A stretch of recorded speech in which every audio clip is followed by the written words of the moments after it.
This world has an embarrassing amount of non-automatic plant farms, and that's changing. So I think we can get them all together under one roof, so that's the challenge. We're going to make an automatic farm for all plants, basically everything but trees.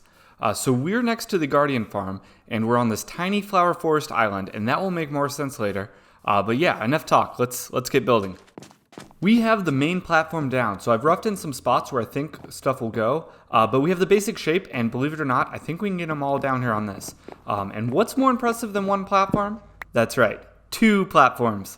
So the plan is we'll have a cart going down below here, just picking the loot up and bringing it to a central storage location, and that'll be how this whole thing works. So a decent chunk of these farms, probably like 8, will all work pretty similarly. We'll have an observer, it will observe the plant growth, and then a piston will cut it down, and then that will fall onto one block where a hopper cart can grab it from under. And so we'll just knock all of these out all at once here.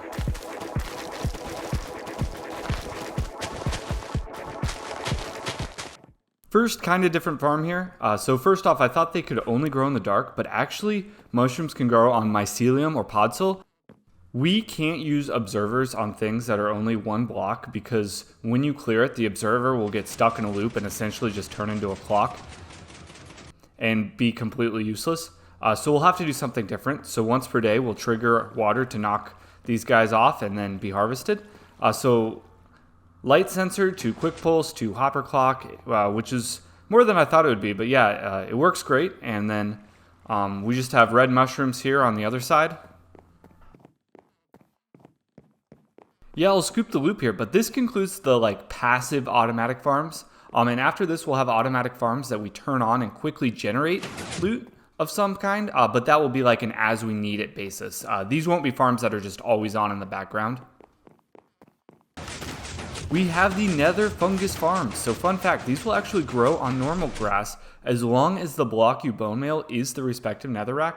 But just for, decoration, I made them all that way. All right, guys, we have a problem, and it's kind of a bad one.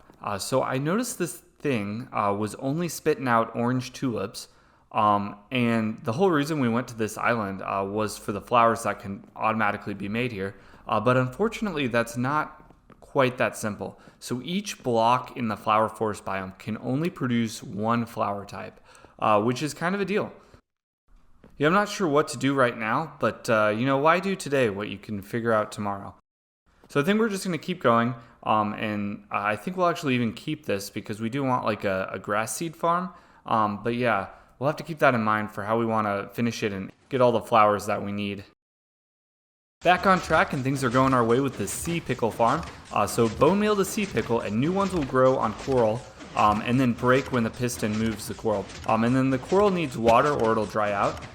So they'll go into this chest or into storage. I haven't decided yet. But this is figured out, and I know you guys were worried about not having enough sea pickles to go around in this world, but that will not be a problem anymore. Alright, I was looking through the plant list, and I forgot pumpkins and melons. So these would fall into the category of plants that can be passively harvested, and we actually have a blank space over here yet, so this works out great.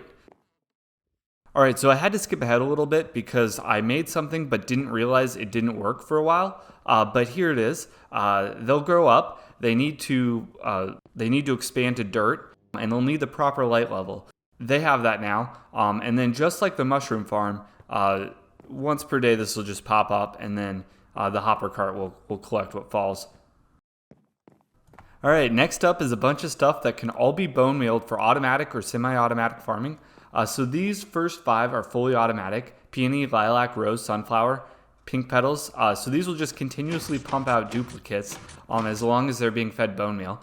And so I will turn on the levers of the ones that we want and then flip a switch for the whole thing. And yeah, just as long as we have bone meal, we'll be good. The rest of these are semi-automatic, so we can harvest them, but we'll have to keep clicking while we do it. So the dispensers will greatly aid in the speed of this thing, but we will have to click. So yeah, there is bone meal in here. It still works pretty well, though. The rest of these we could use villagers to gather for us, but I don't know, man. I've done enough bad things to villagers on our world. So we'll just keep it simple and have a semi-automatic farm here. All right, a couple more now. So man, there are a lot of plants, let me tell you. So these are ones that we'll need shears for, and then also kelp. So it'll be the same concept. Not sure why this isn't going. Oh yeah. Yeah, so rooted dirt and glow lichen, and then also kelp. But yeah, here it is. I don't see us ever using this ever again, but it is a plant, so we had to make an automatic version for it.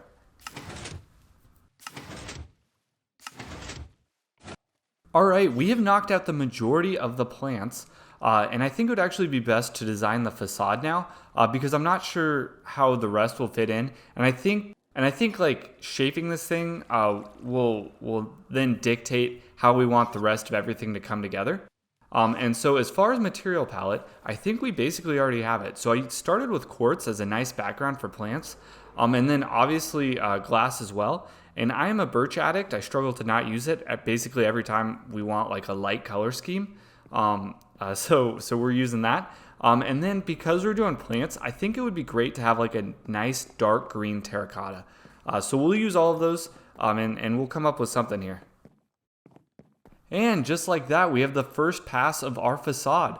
So I love using glass in sheets. And in real life, you have to use like aluminum or steel to hold it up. But we're in Minecraft, so we can use pretend wood mullions. And that will also give like a rhythm along the facade. And then yeah, with this like green border on the whole thing, we can bring that color into it. And then also make the quarter around the whole thing like a little bit more open. But I think this has come together, and then we'll basically just wrap this whole thing with this. All right, we are back and on top of the Guardian farm, and yeah, that took a hot second. I cut corners on the tops of the sides just to break things up, and then the roof hasn't been completed yet, though I do have something in mind. So for torch flowers, we have the sniffers, and they will dig up seeds, and just like the passive farms, the hopper cart will grab them as well. But that brings us to our next topic. There are some plants that just can't have automatic farms, such as torch flowers. So we'll need a space to grow them, and the roof will be that space. So we'll have a green roof, and it'll have a mix of the plants that don't have automatic versions available, as well as just other plants to fill it out for decoration. But anyway, I also put in this like balcony level here, so that'll give us just a little bit of a look down on our farms, and that'll be nice. And then we also have the stair that leads up to the roof, and so that is what we will work on next.